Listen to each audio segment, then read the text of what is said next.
Here are some problems related to the topic advanced refrigeration system. So guided problem solving related to the basic aqua ammonia. So here we're given with a water ammonia absorption system with analyzer or rectifier, an externally cold heat exchanger that operates at the following data. We have operating pressure of condenser, generator, analyzer, and heat exchanger is 250 psia. So this refers to the higher pressure limit, and then the lower pressure components, which include the evaporator and the absorber, are at 30 psia. The generator temperature is 310 degrees Fahrenheit. The absorber temperature is 100 degrees Fahrenheit. The refrigeration temperature, or the temperature at the evaporator, is 40 degrees Fahrenheit. Liquid from the generator is cooled by 10 degrees Fahrenheit. In the heat exchanger, while the vapor is cooled to 150 degrees Fahrenheit in the analyzer. So we consider points 1, 4, 7, 8, 9, 10, and 12 at saturation state. It can either be saturated liquid or saturated vapor. So for TOR capacity, we compute the mass flow rate of the pure ammonia, heat input from the soil collector, the CO body system, and the maximum COP based on the temperature given.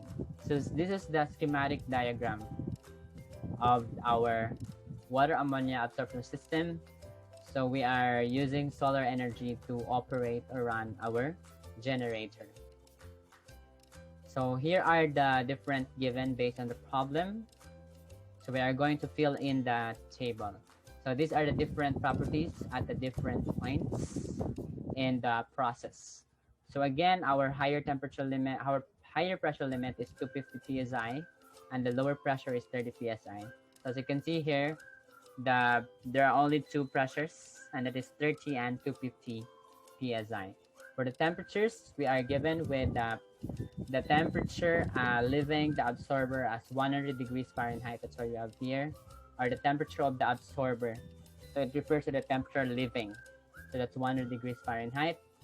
At point 2, we assume that the pumping doesn't raise the temperature of the fluid, so that's why it's still 100 degrees Fahrenheit. At point 3, we do not have the value yet since we do not know the data about the regenerator or the heat exchanger here. At point 4, we are given in the problem that the temperature at the operating condition of the generator is 310. In the same way, it refers to the exit temperature. So the exit temperature of the fluid here is at actually 7 and 4. That is why the 7 and 4 are 310 degrees Fahrenheit, as you can see here. And we're also based also in the problem, the liquid that leaves the generator is cooled by 10 degrees Fahrenheit in the regenerator. That's why from 310 in the regenerator it is cooled by 10, so by 10, so meaning we need to reduce 310 by 10, so it will become 300 degrees Fahrenheit at 0.5. So at 0.9, it is actually given in the problem that it leaves the generator so that it will go to our condenser at 150 degrees Fahrenheit. And for 0.12, which is the exit of the evaporator, is also given as 40 degrees Fahrenheit. So other obvious assumptions are that the concentration of ammonia at 0.9, 10, 11, 12 is 100% ammonia. It's a pure ammonia, that's why its concentration is 1.0. So again, in using the enthalpy concentration chart for basic aqua ammonia, you need to solve first those values that you know that there are three quantities that are available. Say for example, we have 0.1. We are given with a saturated liquid and the pressures and temperatures. So we can use these values. We intersect. We use the saturated liquid line, the lower portion of the chart, and then we locate the intersection of 30 and 100, 30 psi and 100 degrees Fahrenheit. So at that intersection, you draw the line to get the concentration and enthalpy. So our concentration and enthalpy are 0.34 and the enthalpy is 0 BTU per pound. And as you can see here, process 1 to 2 is, we assume that the pump work is negligible. So our H2 is just equals to H1. Also, there's no junction here. So meaning the ammonia that flows at 0.1, the concentration of that ammonia is just equals to the concentration at 0.2 and at 0.3. So that's why 0.2 is still 0.34 and the enthalpy is 0. At 0.3, the concentration is 0.34. But we cannot get yet the enthalpy, but we will do a heat balance in the generator later on, in the heat exchanger later on to get the value at 0.3. At 0.4, we are given again with saturated liquid and pressures and temperatures, so we just do the intersections to get concentration and the enthalpy.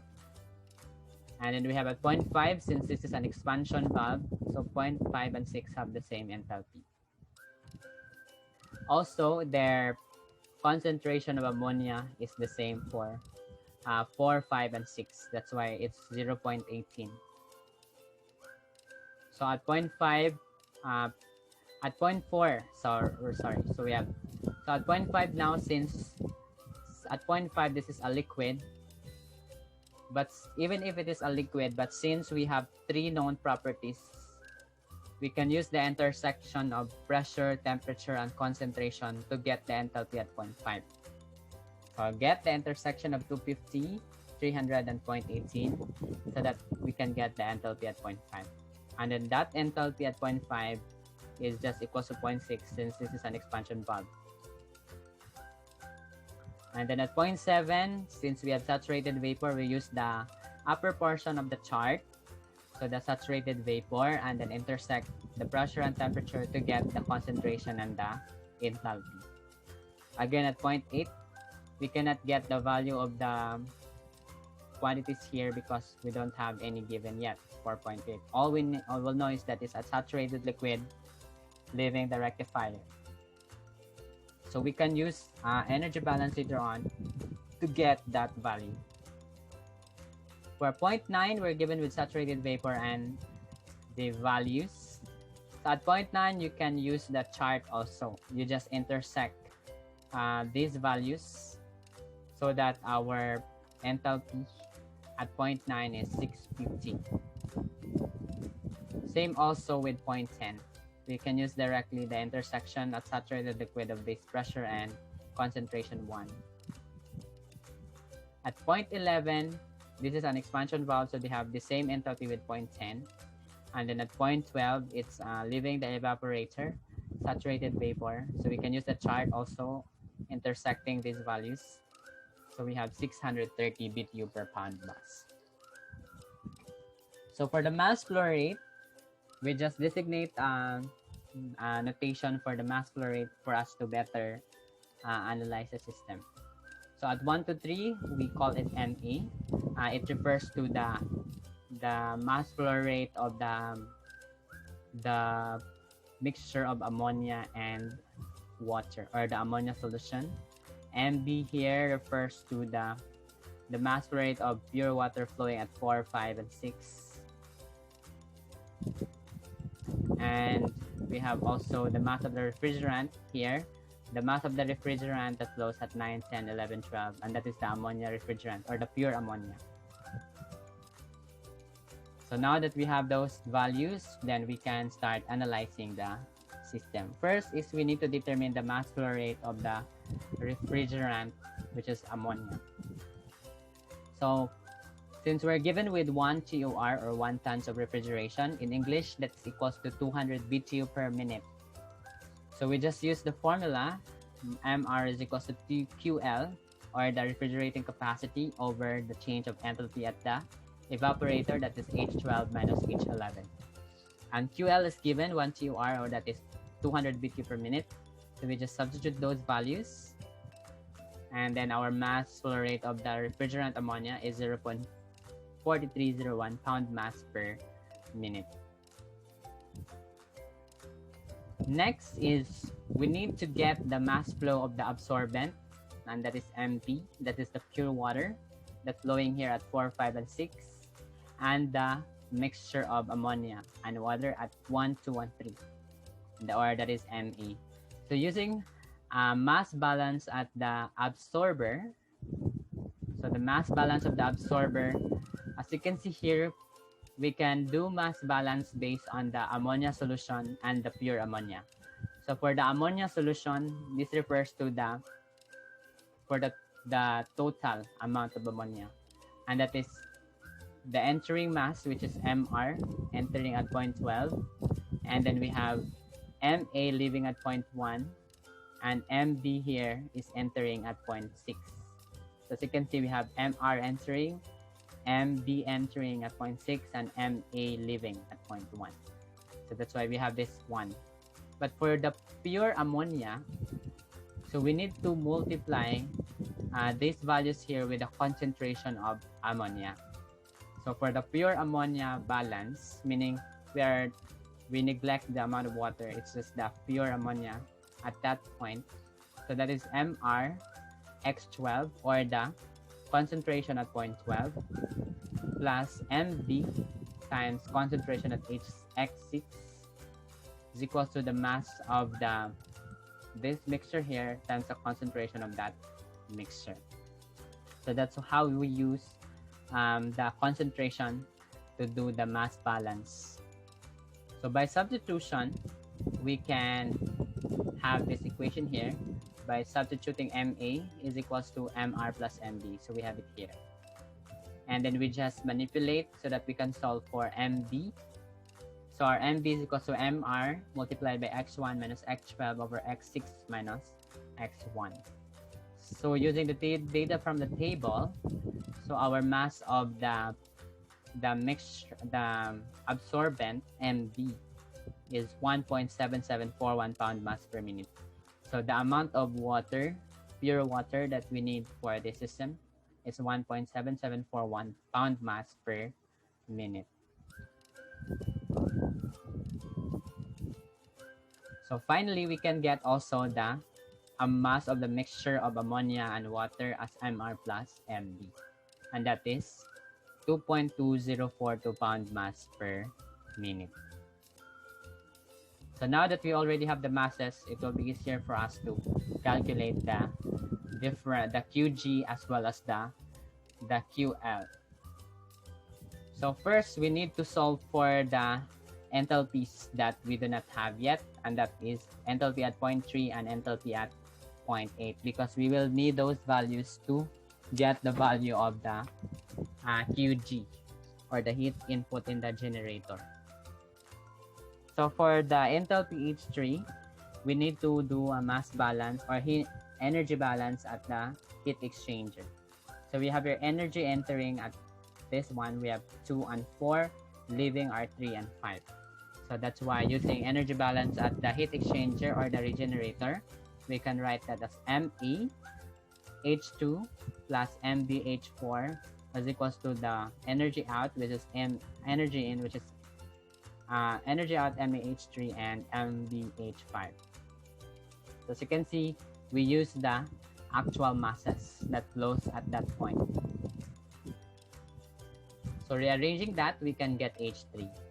So substituting the value that we already have, our enthalpy at 0.3 is 12.073 BTU per pound mass. For the enthalpy at 0.8, we need to do energy balance at the rectifier. So energy balance at the rectifier yields us with this equation, so energy in and energy out. So H8 is just equals to 948.18 BTU per pound mass. So now that we already have complete values of enthalpy, then it will be easier for us to determine the heat input from the generator. So the heat input in the generator, we can do energy balance at the generator. We have the energy entering, our Qgen, and the masses, the energies in and energies out at the different points in the generator. So our Qgen is just equals to this one. So our Qgen, by substituting the value, is 696.485 BTU per minute. Meaning if we use solar collector, you have to collect 696.485 BTU per minute.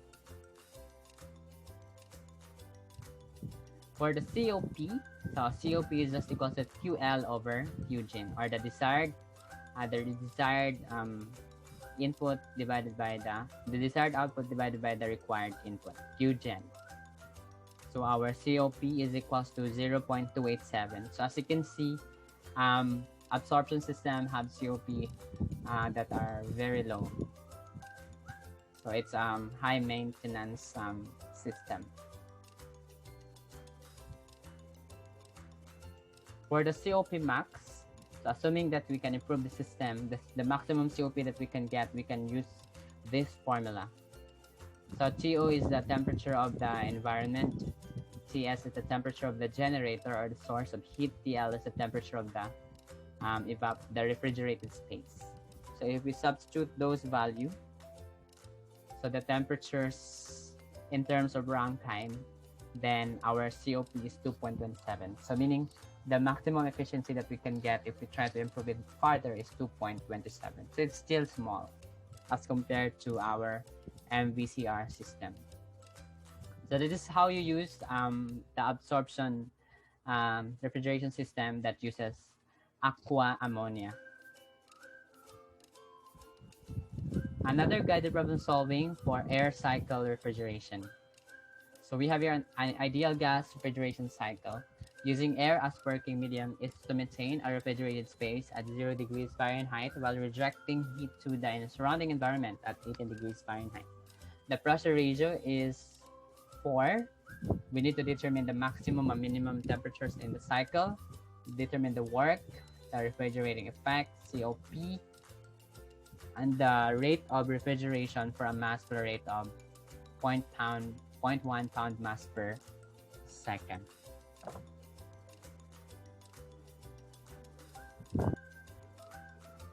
So this is the schematic diagram for our air cycle refrigeration.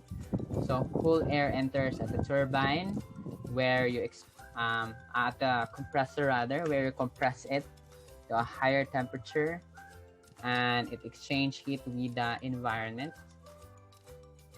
and then it enters the turbine, and the cycle continues.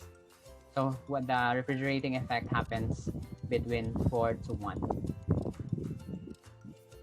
So from the given, we have warm air entering the compressor at 460 Rankine. And then it rejects heat at 540 Rankine. So we have T1 at 460 Rankine. And we have the rejections is at 540 Rankine, that is equivalent to the temperature at 0.2. So we need to determine the enthalpy using A17E because this is English unit. So for SI, that's table A17. So for the enthalpy at 0.1, so that is equal to H at T1, which is 460 Rankine. That is 109.9 BTU per pound mass. Next is we need to determine the Prandtl number at 460 Rankine using also the same table, and that is PR1 is equal to 0.7913. So we need to use this PR1 to get the enthalpy at 0.2 by using a pressure ratio of the PR. Our pressure ratio is equals to PR2 minus PR1, or the ratio of the Prandtl number is equal to the ratio of the pressures. So our PR2 is RP times PR1. From the given, our pressure ratio is 4, so we substitute that value and multiply it with the PR1 that we got from 0.1. So we have PR2 is 3.1652. So using interpolation, since this value is not directly found in the table, we use interpolation to get the value for enthalpy at 0.2. So using interpolation, the enthalpy at 0.2 is 3.165. At 3.1652 is 163.11 BTU per pound mass. So in the same way, we also use interpolation to get the temperature at 0.2. So the temperature at 0.2 is 683.24 Rankine.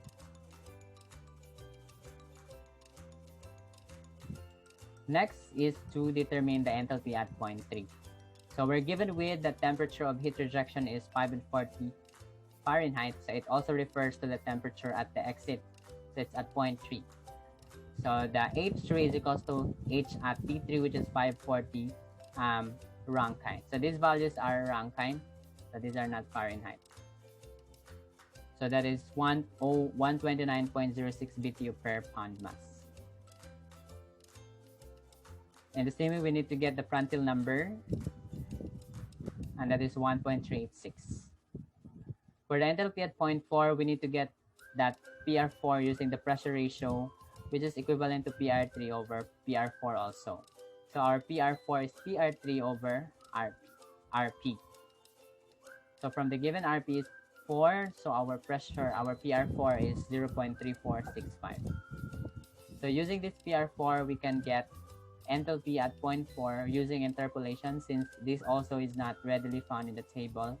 So at 0.4, our enthalpy is 86.66 BTU per pound mass. And the temperature at 0.4 using also interpolation at 3.1652 is equals to 362.92 Rankine. So this is how we got the different value of the enthalpy and temperatures using the Prandtl number at 0.1, 0.2, 0.3, and 0.4. So 0.2, 0.4 we use interpolation because the value of the PR, the Prandtl number is not really here. So we have to use interpolation. So the first unknown is the maximum and minimum temperature in the cycle.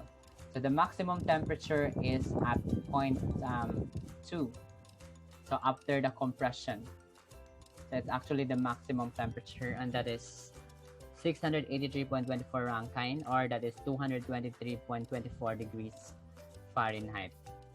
And the minimum temperature is negative 97.08 degrees Fahrenheit. So as you can see, it's very effective in producing cool air.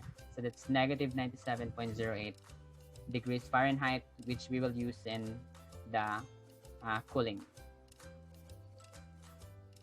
So for the compressor work input, or the work that we need to input in the compressor, we can use the difference of the enthalpy at the compressor, and that's H2 minus H1. So that the work of the compressor is 53.611 BTU per pound mass. For the turbine work output, or the output of the turbine, that is H3 minus H4. So the work of the turbine is 42.4 BTU per pound mass. So the net work, another unknown in the problem, is equals to work turbine minus work of the compressor. The network here refers to the work that is required. As you can see, we will have a negative value. That means that this is the amount of work that we need to get from electricity. So we have the work net now. Next, we can determine the refrigerating effect. So the refrigerating effect is the difference of enthalpy at 0.1 and 0.4, since this is where the refrigeration happens. So the refrigerating effect is for 23.24 BTU per pound mass. For the COP, that is equal to 2QL over work net. And that is 2.07. As you can see, it's higher than our absorption refrigeration system. For the rate of refrigeration, if we're given with the mass flow rate, so the refrigerating capacity, if mass flow rate is 0.1 pound mass per second, is 2.32 BTU per second. So that is how we analyze the air cycle refrigeration. Finally, we're given with guided problem solving here for steam jet refrigeration. So we're given with a steam jet refrigeration system. Operating conditions are as follows. We have the motive steam supplied. So this refers to the steam that we supply from our generator or the boiler. So the condition is 8 bar, and that's saturated vapor. The temperature of the flash chamber. So this here is our flash chamber. this is also where the cooling happens, or the chilling. So because of the saturate the separation of the vapor and the liquid, it produces chilling effect here. And this part here is actually also our evaporator for the steam jet refrigeration system. And the temperature of the flash chamber is 5 degrees Celsius. The temperature of the makeup water. So here, as you can see, we are actually expelling water, or expelling vapor here at point 2 to mix with the steam at the ejector. So this saturated vapor leads here, and because of that, we need to provide water to fill in again the flush tank. So that's why we have makeup water. And the temperature of the water that we supply from that makeup water is 20 degrees Celsius.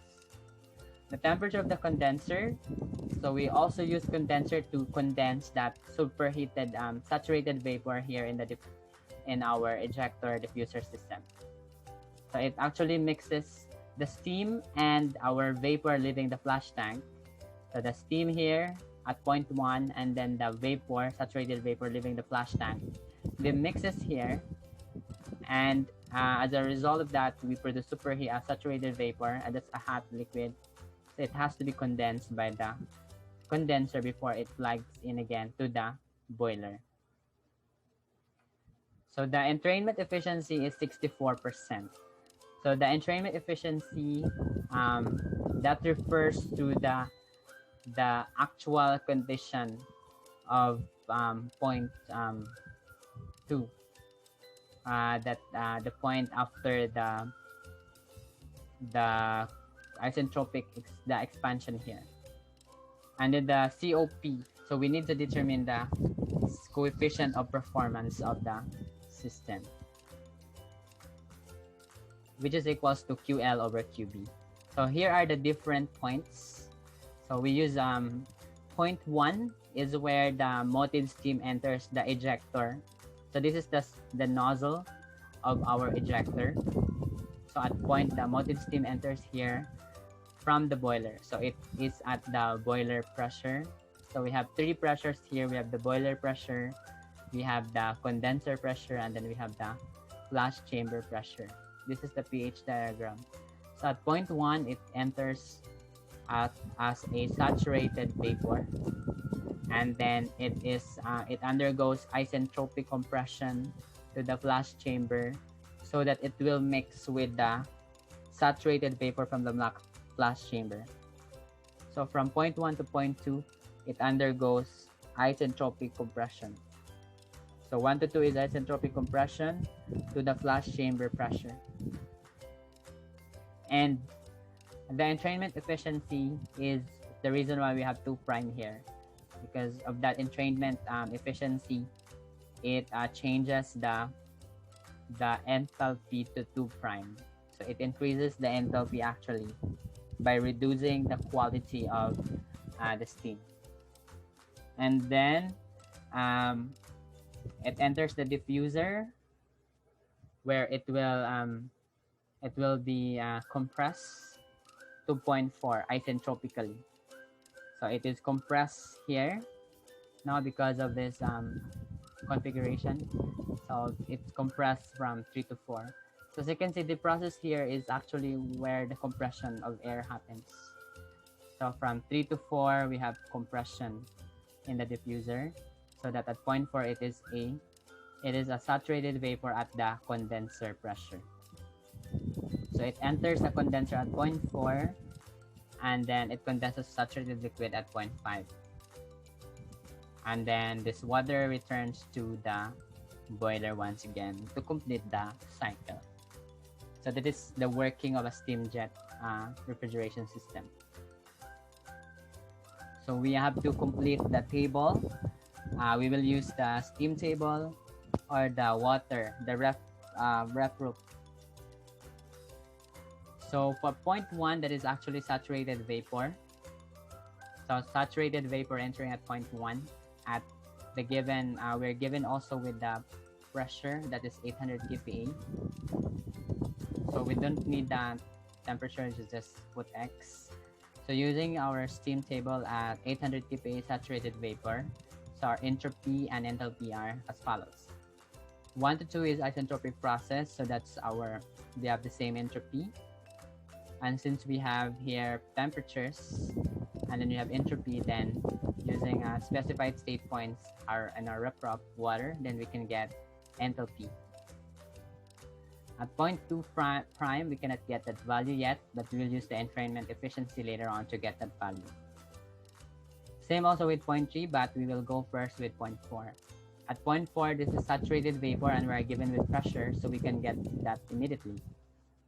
And since 3 to 4 is isentropic compression, so they have the same entropy. And now that we have two values, we can get also the enthalpy. 5 and 6 have the same 5. So at point 5, the saturated liquid at 6 kPa. So our enthalpy is 151.40. And then at point 6, it's actually saturated vapor at point 6, as you can see here. So this saturated vapor is the one that where saturated vapor and chilled water separates. So this is the point 6 entering here. The point 6 now mixes with point 1 to produce point 2. So this is what happens in the ejector. And its enthalpy is 2560.7. So now that we complete the table, we can get the unknown. So first, we need to determine the H2 prime using the entrainment efficiency. So by definition, entrainment efficiency is equals to H1 minus H2 prime over H1 minus H2. Our entrainment efficiency is 64%. So our H2 prime is 2182.316 kilojoules per kilogram. So now that we have the actual value of 0.2, we can now determine the mass of the mounted steam that is required per kilogram of the flash vapor, meaning the amount of the steam that is needed per kilogram of the water vapor here at 0.6. That separates with the chilled water for the cooling effect. So we need to get the ratio. So using energy balance at the ejector. So here at this point, there's actually mixing that happens between 1, 6, and 2. So 6 entering here, we have steam entering here. So 6 is a saturated vapor. That is our flash vapor. So this 6 here refers to the flash vapor. 0.1 is the motive steam. So they mix this to produce 0.2. So that's why we need to do energy balance at that point to get the ratio of the two. So using mass balance, using energy balance, so our mass of the flash vapor at 0.6 multiplied by H6 plus mass of the motive steam MS multiplied by H1 is equals to so when we add them, we mix them, then the total mass at 0.2 is MS plus MV multiplied by so that's the reason why we get H2 prime, because that's actually the actual value at 0.2 because of the entrainment. So we need to manipulate that to solve for MS over MV, and then substitute the value to get the mass of the mounted steam required per kilogram of the flash vapor. As you can see, the value that we can get is actually a negative value. That's the reason why we have makeup water to add water. So it's 0.6457 kilogram steam needed per kilogram of the vapor. So having this data, we can now design also the steam that we need to produce for us to get that amount of vapor from our flash tank. For the enthalpy of the makeup water, that is actually the enthalpy at 0.7. So that's HF at the given temperature of the makeup water, which is 20 degrees Celsius. What actually happens here in the flash tank, the reason why we need to get H7 is that it's like we have here the flash. We have here the makeup water at 0.7, and then we have 0.6 saturated vapor. It's heat exchange with this portion here. This is where the cooling load here. So the cooling load from the refrigerated space exchanges heat with this uh, the change of the, the heat also that it happens here at 7 and 6. So this is how we can look at this part here. So that's why we need H7, so that when we subtract H6 from that, we can also get the cooling by energy balance. So that is equals to 83.914 kilojoules per kilogram. So we can get the COP, and that is equals to QL over QB. Our QL is equals to mass of the flash vapor multiplied by H6 minus H7, or the difference of enthalpy at the flash tank. So we have your H6 minus H7 divided by the QB, or the heat input from our boiler, which is mass of the steam times H1 minus H5. And since we are given already with this ratio from our previous calculation, we just substitute that value and the enthalpies, so that our COP is 0.61. As you can see, STEM jet also has low efficiency.